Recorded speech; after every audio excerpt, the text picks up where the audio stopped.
Alright, this is unit number 3024. One thing I noticed on it, this starter switch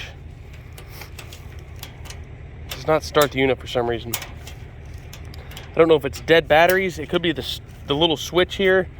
Could be the cutoff. So what I had to do is, which is pretty handy, if your batteries are dead, you see it's up there, very well could be one of these.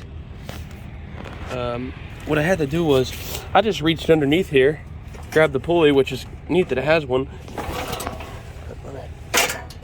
Give it a little bit of a juice here. I probably have to turn that in the on position. So turn it in the on position.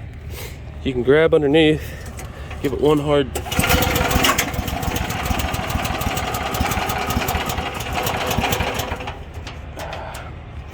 You have to give it some throttle.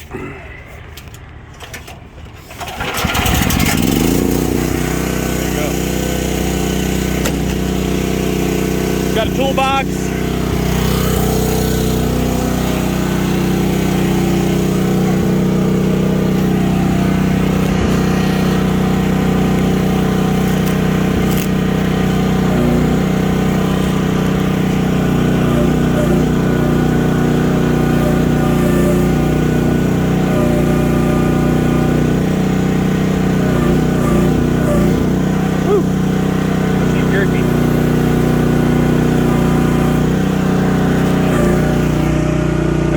On this thing are crazy.